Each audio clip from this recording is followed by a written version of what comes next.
네, 하나님 여러분을 시대를 살릴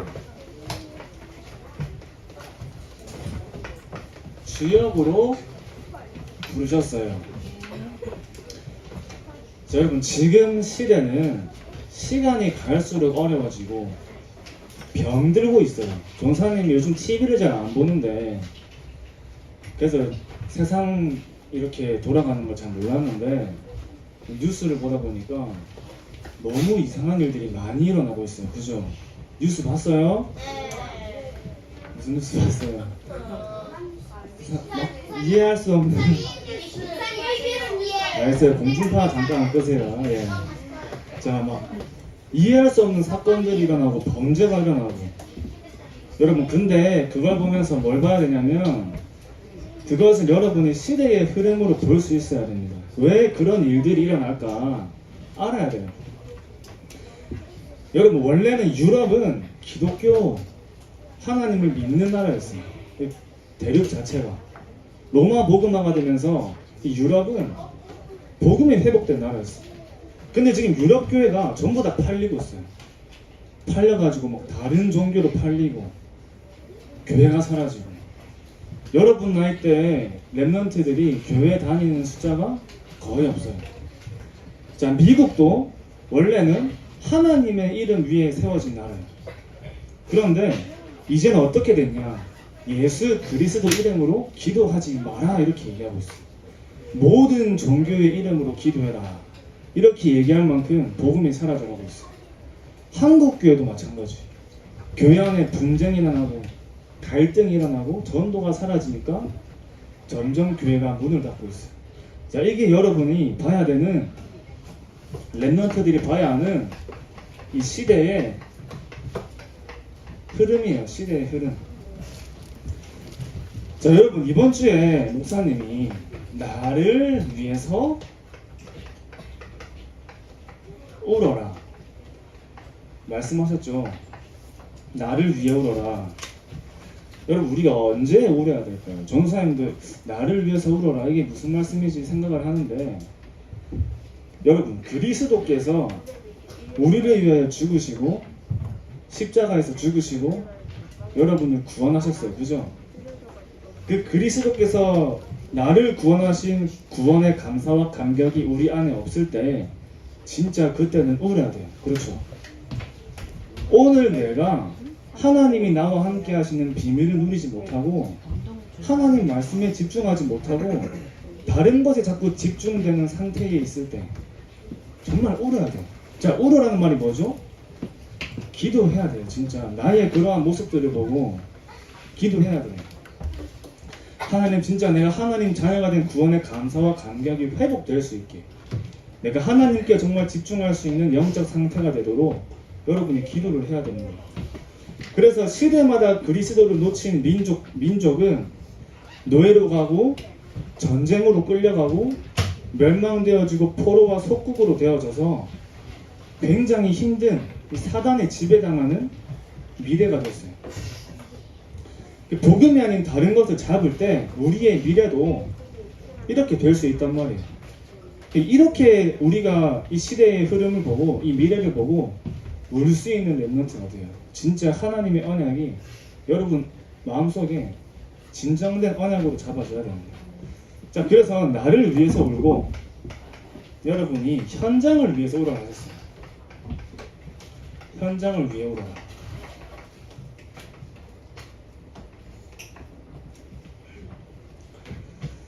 자, 그냥 복음이 없는 현장은 사단의 놀이터예요. 사단의 놀이터. 여러분, 놀이터에서 놀면 재밌죠?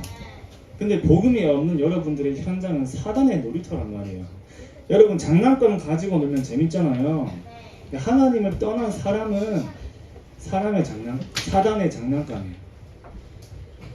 전부 사단의 노예가 된 애국 같은 현장이 여러분들이 있는 현장이에요. 그래서 그리스도를 가진 여러분을 하나님이 그 현장으로 보내신 거예요. 그 현장을 위해서 눈물로 기도할 수 있는 사람이 필요해요. 그렇죠? 그 현장을 향한 하나님의 마음을 정말 아는 사람이 필요하단 말이에요. 하나님의 마음을 아는 사람만 정말 현장을 위해서 눈물로 기도할 수 있는 거예요. 그 어두운 현장을 두고 울고 계신 하나님의 마음을 진짜 아는 사람이 여러분들이에요. 그죠? 여러분들 하나님이 부르신 거예요. 그 현장을 위해 이 눈물을 가진 자가 없으면 복음의 현장에 끊기게 돼요. 현장의 복음이 끊기니까 시대도 무너지게 되는 거예요. 여러분들이 이거를 볼 수 있고 이거를 위해서 진짜 울 수 있어야 돼요. 그리고 자녀를 위해 우러나셨죠.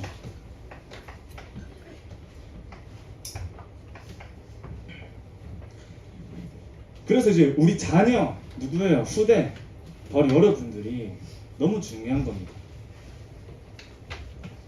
이렇게 복음이 사라져가는 시대에 나와 현장과 미래를 위해서 눈물을 가진 여러분들이 이 시대를 살리는 주역이에요. 그러면은 여러분 언약의 흐름이 있어요. 자, 오늘 중요하게 살펴볼 언약의 흐름이에요. 여러분들이 정리를 잘 하셔야 됩니다. 자, 첫 번째 요셉입니다. 요셉. 하나님이 요셉을 통해서 애굽을 복음하셨죠. 하나님이 요셉을 사용하신 이유가 있어요. 요셉이 단순히 꿈을 꿨기 때문에 하나님 요셉을 사용하신 게 아니에요. 왜 하나님 요셉을 사용하셨냐면 요셉은 창세기 3장 15절에 이 그리스도의 언약을 가진 사람이었어요. 여자의 후손 되신 그리스도의 언약을 붙잡은 사람이었기 때문에 하나님이 요셉을 애굽 복음화에 사용하신 거예요.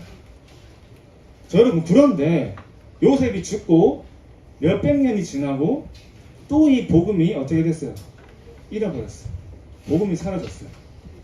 이스라엘 백성들이 어디에 노예가 됐어요? 애굽의 노예가 됐어요. 애굽의 노예가 됐단 말은 사단의 노예가 됐단 말이에요. 그때 하나님이 또 모세를 사용하셨어요. 그때 하나님이 모세를 부르신 거예요. 근데 왜 하나님이 모세를 부르셨을까요? 모세는 출애굽기 3장 18절에 피언약을 가진 사람이었어요. 피언약이 누구죠? 그리스도. 창세기 3장 15절 여자의 후손이 누구예요? 그리스도. 자, 그리스도를 붙잡고 언약으로 가진 사람을 하나님은 한 시대를 구원하시는 데 사용하신 거예요. 그리스도. 또 노예로 이제 되니까 그 노예로 된 이스라엘 백성들을 하나님은 피언약 붙잡은 모세를 통해서 다시 복음을 회복하시고 이스라엘 백성들을 구원하신 거예요. 근데 또 시간이 많이 지났어요. 또 복음이 사라졌어요. 이스라엘 백성들이 또 복음을 잃어버렸어요. 또 완전 복음이 사라지고 자기가 원하는 대로 사는 시대가 됐어요. 그 시대가 사사시대라고 해요. 자, 그때 이 언약의 흐름이 사사시대 때 복음이 사라진 시대에 사무엘에게 전달이 됐어요. 사무엘에게. 하나님이 이 언약 가진 사무엘을 통해서 미스바 운동을 일으키셨어요. 미스바 운동. 자, 미스바 운동이 뭐냐면, 자, 하나님을 잃어버리니까 다 뭐 하고 있어요? 완전히 우상 숭배하고 있어요. 완전히 시대가 무너지고 병들고 완전 살 수가 없는 사람이 살 수가 없는. 그 복음 놓치면 그렇게 돼요, 여러분. 그때 하나님이 이 언약의 흐름 속에 있는 사무엘을 통해서 미스바 운동을 회복하셨는데, 이 미스바 운동은 모든 우상을 없애고 하나님 앞으로 모이자 하는 운동이 미스바 운동이었어요. 뭐죠? 잃어버린 복음을 회복한 운동이었어요. 자, 이 사무엘을 통해서 하나님이 이 언약의 흐름을 누구에게 전달하셨죠? 다윗에게 전달하셨어요. 그러니까 하나님이 사무엘을 통해서 다윗을 세우시고 다윗을 통해서 성전 건축의 언약을 회복하셨어요. 그리스도의 몸된 교회가 성전입니다, 여러분. 이 성전에 언약궤를 다윗은 모시고 싶었단 말이에요. 늘 그 생각만 한 거예요. 언약궤를 모실 성전 건축의 제목을 잡은 겁니다. 이 그리스도의 언약을 모든 민족에게 회복시키기 위한 다윗의 간절한 언약이었어요. 자, 근데 다윗이 죽고 그 언약이 솔로몬에게 전달됐는데 솔로몬이 그 언약을 놓쳤어요. 솔로몬이 그 언약을 놓치고 죽고 또 시간이 많이 지나니까 점점 복음은 사라지고 언약은 희미해지고 사단의 종인 불신자 아합 왕의 시대가 열렸어요. 그때는 또 하나님의 백성들이 너무나 큰 어려움을 당하게 돼요. 솔로몬이 죽고 여러 왕들을 지나서 아합 시대에 아합 왕이 정권을 잡던 그 시대에 또 재앙이 시작됐는데 하나님은 그 시대의 언약의 흐름 속에 있던 누구를 사용하셔서요? 엘리야와 엘리사를 사용하셔서 또 복음을 회복하십니다. 자, 우상 문제 가득한 시대에 엘리사를 통해 하나님이 회복하신 운동이 이 도단성 운동이에요. 도단성 운동은 완전 사단의 노예가 되고 사단의 지배 아래에 있던 흑암의 군대인 아람 군대를 상대로 싸우지 않고 승리한 영적 전쟁의 승리의 현장이 도단성 운동이었어요. 하나님은 도단성 운동을 엘리사를 통해서 일으키시면서 또 하나님의 백성들을 구원하셨어요. 자, 보세요. 복음이 회복되고 복음이 사라지고 또 복음이 회복된 계속 반복되고 있죠. 자, 그래서 또 시간이 흐르니까 너무 그 다음에 또 복음이 없어지고 또 없어지고 그때는 포로로 끌려가게 됐어요. 그때 하나님이 주신 말씀이 이사야를 통해서 주신 말씀, 이사야 6장 13절 말씀이 회복되는 겁니다. 그 중에 10분의 1이 아직 남아있을지라도 이것도 황폐하게 될 것이나 밤나무와 상수리 나무가 배임을 당하여도 그 그루터기는 남아있는 것 같이 거룩한 씨가 이 땅에 그루터기니라 하시더라. 뭐죠?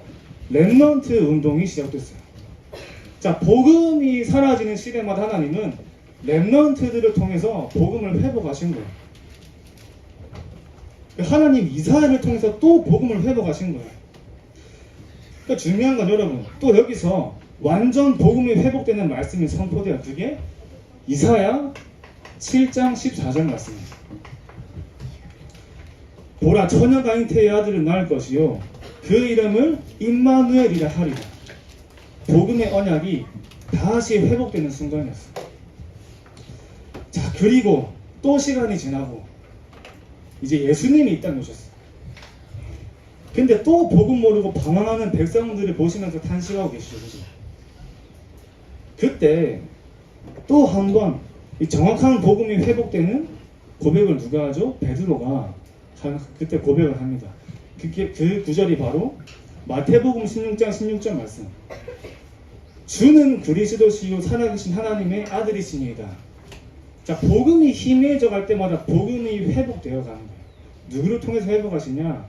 렘넌트를 통해서 회복하시는 거예요. 그 마태복음 16장 16절 고백이 나올 때 흑암이 완전히 무너지고 완전한 복음이 회복되는 현장이었어요. 자, 여러분에게 진짜 예수가 그리스도 되시는 그 믿음의 고백이 될 때 흑암은 완전히 무너지고 하나님 나라가 임하는 거예요. 하나님이 가장 기뻐하세요. 자, 그렇게 하나님이 이 복음을 회복하시고 그 이후에 바울을 통해서 하나님은 이 언약의 흐름을 세계 선교의 문을 여셨어요. 처음으로 이 언약의 흐름이 2, 3, 7 나라까지 가게 됩니다. 바울을 통해서. 바울을 통해서 2, 3, 7 나라까지 회복되기 시작하는 거예요. 자, 여러분, 조사님이 이렇게 쓴 인물들이 몇 명이에요? 7명이죠. 렘넌트 7명의 여정이에요. 자, 그럼 마지막으로 이 바울을 통해서 하나님이 회복하신 언약의 여정이 지금 어디에까지 전달됐냐면 여러분에게까지 전달된 거예요. 여러분들이 7명의 렘넌트들을 이어서 8번째 렘넌트란 말이에요. 여러분들이 8번째 렘넌트예요. 지금 시대는 완전히 복음이 사라져가는 시대. 이 시대에 여러분이 지금부터 이 시대의 재앙을 막고 복음을 회복할 절대 언약을 붙잡는 그 사람이 남은 자야, 남은 자.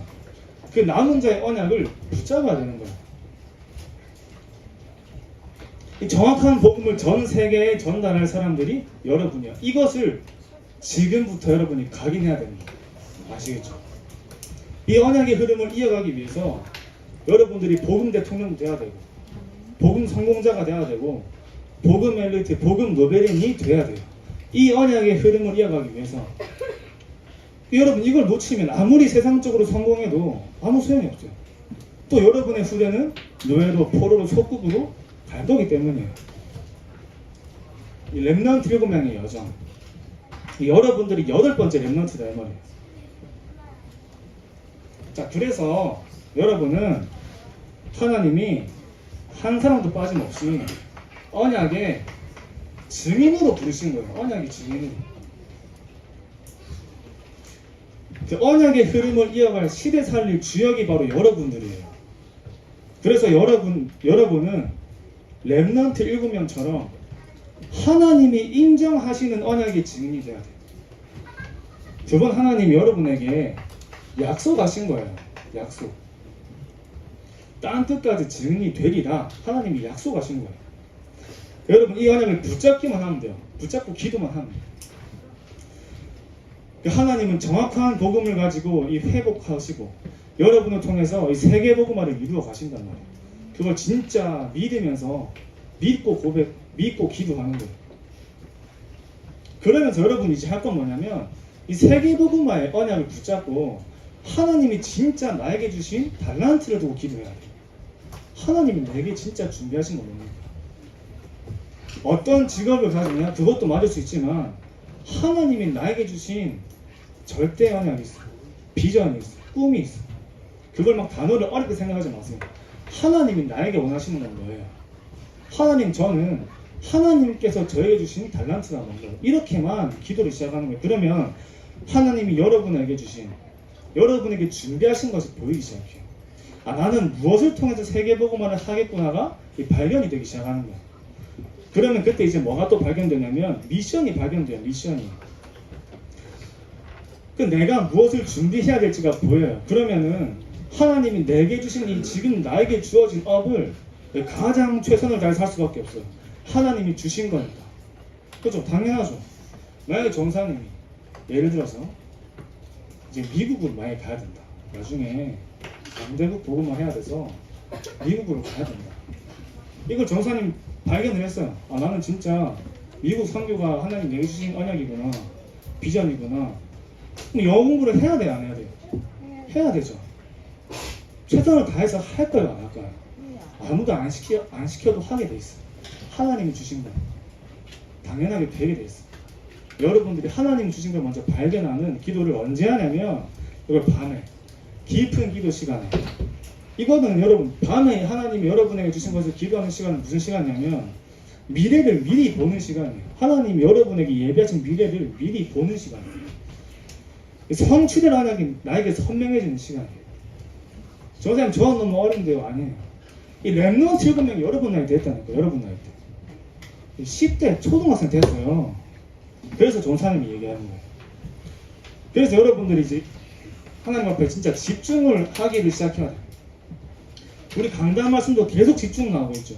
여러분이 말씀에 집중할 때 우리의 영혼이 살아나고 기도에 집중할 때 우리에게 영적인 힘이 생기고 현장을 두고 기도할 때 우리의 영적인 상태가 살아납니다. 계속 강조하시는 것이 집중인데 여러분이 집중할 때 하나님께 집중할 때 가장 먼저 나 자신이 살아나요. 내가 먼저 살아나는 것이 이 모든 것을 변화시키는 시작이 된단 말이에요. 그래서 여러분이 오늘도 내일도 날마다 나를 바꾸는 집중의 날이 돼야 돼요. 자, 그래서 하나님 여러분을 시대를 살릴 주역으로 부르셔가지고 하나님 여러분들을 지금부터 준비시키고 있는 여정 속에 있는 겁니다. 그래서 지금 여러분이 있는 현장을 살리는 응답들은 여러분의 미래에 시대를 살리는 증거가 돼요. 지금 여러분들이 있는 현장이 너무 중요하단 말이에요. 지금 너무 볼품 없어 보이고 별거 없어 보이고 아닌데 그렇게 막 아닌 것처럼 보여도 지금 여러분들이 정말 말씀 속에서 기도하면서 현장을 살리는 그 응답들은 미래를 살리는, 시대를 살리는 증거가 돼요.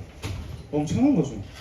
여러분 지금 내가 있는 현장을 통해서 이 시대를 볼 수 있고 이 죽어가는 시대를 하나님이 살리는 주역으로 부르신 줄 확신합니다.